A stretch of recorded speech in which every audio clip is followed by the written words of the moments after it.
어제 말씀에서 보셨듯이 예수님이 베드로와 요한과 야고보 3명만 데리고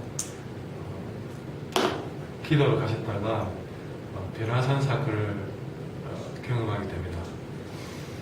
변화산 사건을 경험하고 이제 그 변화산에서 내려오시는데 한 외아들의 아비가 예수님께 꿇어뜨려서 자기 아이를 고쳐달라고 하는 것입니다.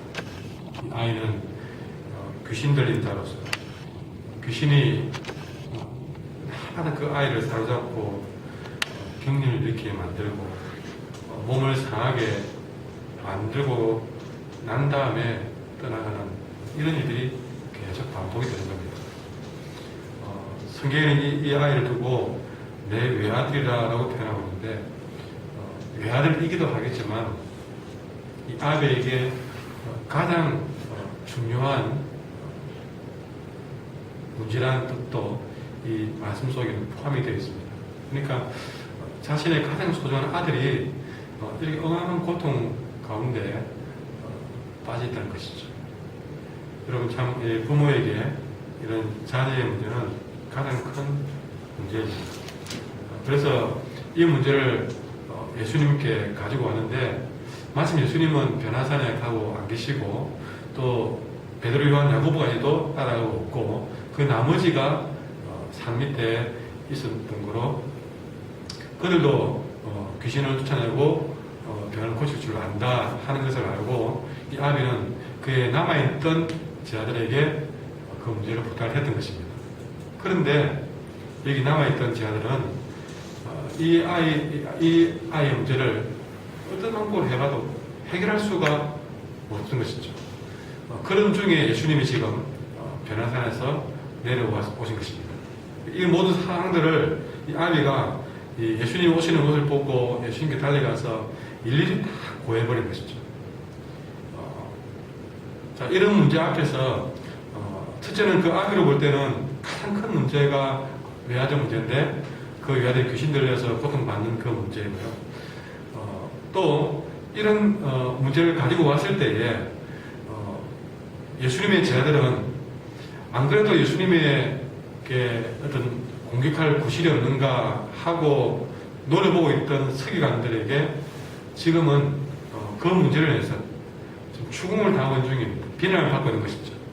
봐라, 너희들이 한 게 이것이지 않냐라고 하든지 어떤 방법이든지 어쨌든 예수님께 빌미를 찾고자 했던 이 서기관들이 볼 때는 하나의 죽음거리를 제공한 것이죠. 그리고 사람들은 무슨 구김거리가 낫나 싶어서 몰려들고 막 그걸 지금 사람들이 수군거리고 있는 그런 상황이었습니다. 그런데 내려오니까 완전 엉망이에요. 아비는 울부짖죠. 아들은 귀신이 들려있죠. 제 아들은 어떻게 하지 못해가 당황을 해서 땀을 뻘뻘 흘리고 있지요. 서기관들은 아주 잘됐다라는 듯이 그렇게 비난하고 있지요. 사람들은 구경하고 있지요. 그야말로 한마디로 이건 주님 보실 때 가관이다. 이런 일이 하는 한간이 나왔습니다. 그래서 하신 말씀이 41절에 믿음이 없고 패역한 세대예요.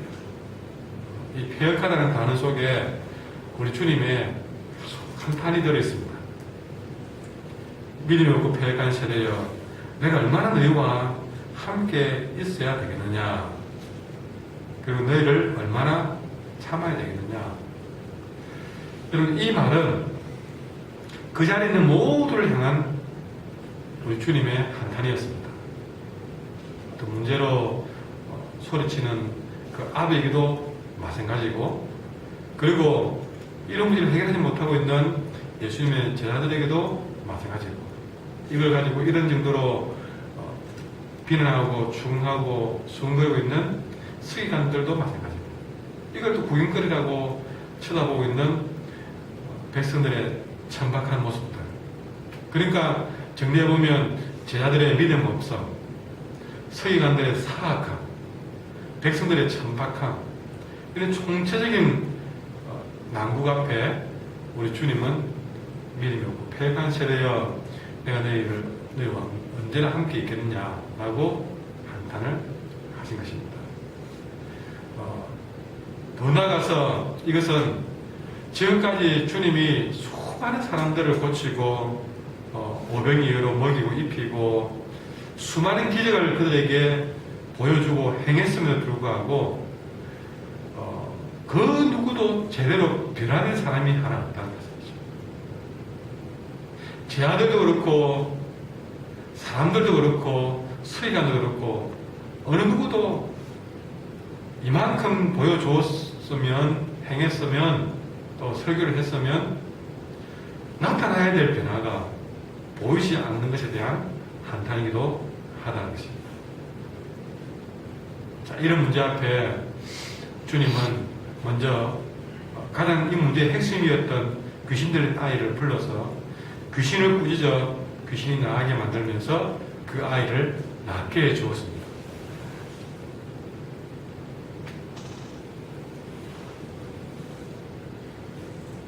그러나 여러분, 타락한 인간이 그가 제자이든 서기관이든 또 백성들이든 이들이 변화되기 위해서 필요한 것은 오늘 사건을 통해서 무엇이 더 필요한지를 보여주는데, 이들을 변화시키기 위해서 꼭 필요한 것은 무슨 이들 앞에 귀신을 더 하나 더 쫓아내주고 또 병자를 해결해주고 문제를 해결해주고 먹을 것을 해결해주고 이렇게 기적 하나를 더 보여주면 이들이 야, 이제 진짜 이분이 하나님인갑다 하고 변화되는 것이 아니라, 정말 이들이 변화되기 위해서 필요한 것은 하나의 기적이 아니라 이들이 거듭나야 된다는 사실입니다. 이것을 오늘 본문은 우리에게 절실히 보여주고 있습니다. 이런 기적이 또 한 번 더 생기고 더 생기고 100번 더 생기고 하면 사람들이 이제는 제대로 예수님을 믿을 것인가? 안 그렇다는 것이죠. 이 이후에도 계속적으로 기적을 보여주지만 사람들은 그것 가지고 변화는 되지 않더라. 오늘 본문에 분명히 이 사건 때문에 43절에 보면 사람들이 다 하나님의 위엄에 놀라니라 했습니다. 그것 보고 놀라는 것은 있었지만 이것 때문에 은혜 받았다, 놀랍다, 정말 하나님이다, 하나님이 대단한 분이다 라고 말은 나왔을지 모르지만 바로 이어서 그들은 45절에 보더라도 역시 믿음 없는 모습으로 되돌아가 있는 모습을 보게 됩니다.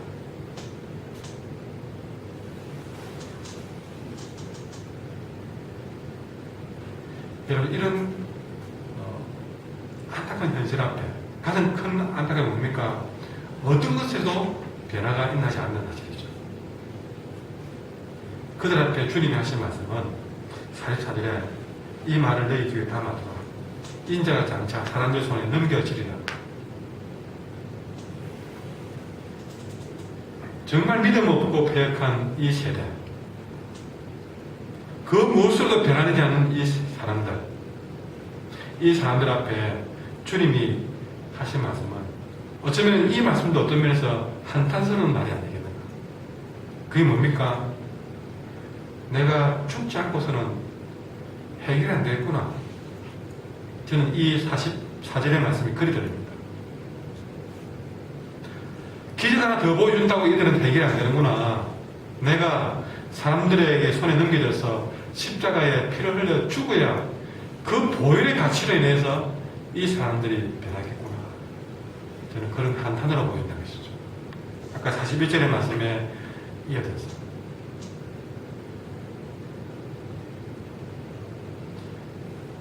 이 죄인이 거듭나기 위해서 필요한 것은 예수님의 생명의 대가가 필요한 것입니다.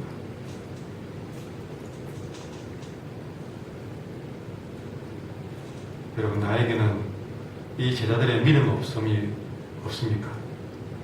나에게는 이 서기관들의 사악함은 없습니까? 나에게는 이 백성들의 천박함은 없습니까? 그 어느 것도 예수님의 보혈이 아니고서는 결코 변화될 수 없는 죄인인 것을 오늘 말해주고 있다는 사실입니다.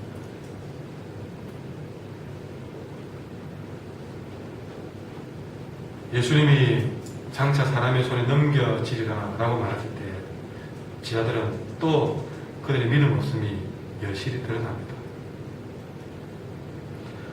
그들은 이 말씀을 알지 못하는 것이 어디로 보니까 이는 그들로 깨닫지 못하게 숨긴 바 되었습니다. 그들 마음에는 주님이 내가 죽어야 되겠구나 라고 말을 하니까 그들이 하는 말이 주님 또 왜 또 저런 말씀을 하시는지 모르겠어. 왜 갑자기 죽는다는 말을 왜 하셔? 저렇게 귀신 쫓아내놓고 왜 죽는다는 말을 하셔? 제자들은 주님이 왜 자꾸 죽음의 길을 간다고 말을 하는지 도저히 이해를 하지 못합니다. 그래서 그들은 45절에 보니까 이 말씀을 되묻기도 두려워했다고 했습니다.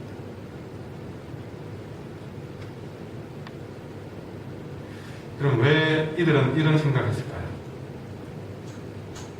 그들은 예수님이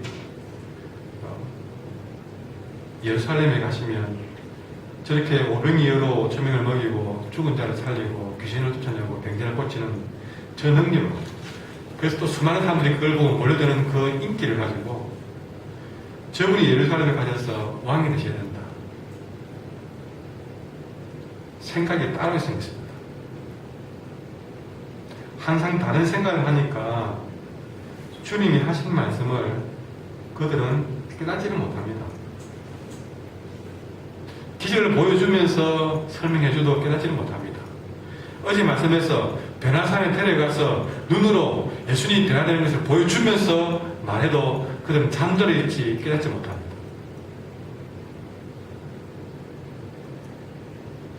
이런 엉뚱한 생각을 하니까 그 다음에 40절에 오십시오. 제자 중에서 누가 크냐 하는 변론이 느낍니다. 서로 그들 마음속에 예수님이 이제 곧 예루살렘에 가면 왕이 된다 하는 생각에 집착이 있으니까 주의 말씀을 자꾸 왜곡해 듣고 깨닫지 못할 뿐만 아니라 엉뚱한 행동을 하게 되는 것이죠. 그게 뭡니까? 예수님이 이제 곧 예루살렘에 가면 왕이 됐는데 그러면 누가 그 다음에 큰 사람이 되지? 누가 장관이 되지? 누가 총리가 되지? 이런 따위의 생각에 빠지는 겁니다. 자리 다툼을 하고 있는 겁니다.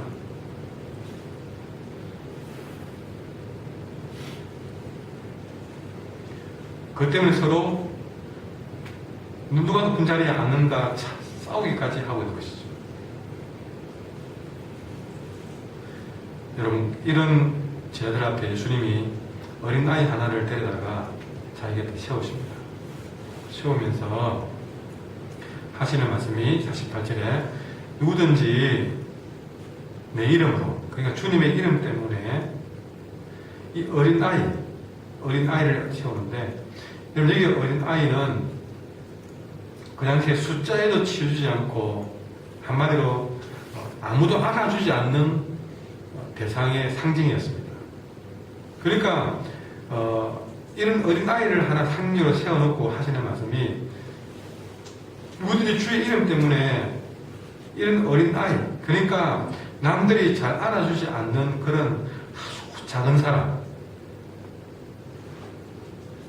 숫자에도 쳐주지 않는 이런 작은 사람, 또 이 어린아이는 뭘 하나 과자를 하나 사줘도 그 아이를 하나 사 먹으면 고맙습니다 하고 받을 줄 알지, 그 아이는 그 어른에게 갚아줄 능력이 없는 사람을 말합니다. 다시 말해서 도와줘도 보상해서 갚아줄 능력도 없는 약한 자를 말합니다. 그러니까 누구든지 주님 이름 때문에 이런 어린아이를 영접하는 그것이 바로 예수님을 영접하는 것이고 하나님 영접하는 길이라고 말씀해 주고 있습니다.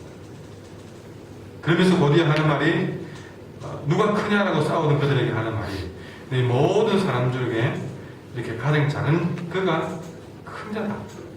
그 작은 자가 누굽니까? 이런 어린아이 같은 사람들을 영접해주는 그가 하나님 나라에서 가장 큰 자라고 답을 준 것입니다. 오늘 우리는 우리 주님 원하지 않는 생각으로 서로 누가 크냐라고 논쟁하고 있지 않습니까? 그런 자에게 오늘 모든 사람 중에 어린아이 같은 자를 주님 이름으로 영접하는 그가 가장 큰 자라고 답을 주고 있습니다. 우리가 사모하는 하나님 나라는 이렇게 가장 낮은 자리가 주님 보시기에는 가장 높은 자리고, 또 가장 작은 자를 섬기는 그 사람이 하나님에게 가장 가까운 곳에 있게 된다는 것을 오늘 말씀은 증거하고 있습니다. 여러분 지금 어떤 자리에 서 있습니까? 여러분은 어떤 자를 사모해야 되겠습니까? 어떤 삶을 사모해야 되겠습니까? 나는 지금 낮은 자리에서 작은 자를 섬기를 기뻐하는 천국에서 큰 자입니까? 기도하겠습니다. 하나님, 오늘 주신 말씀을 통해 오늘 내 자신을 보게 하시고 참으로 주님이 한탄하실 믿음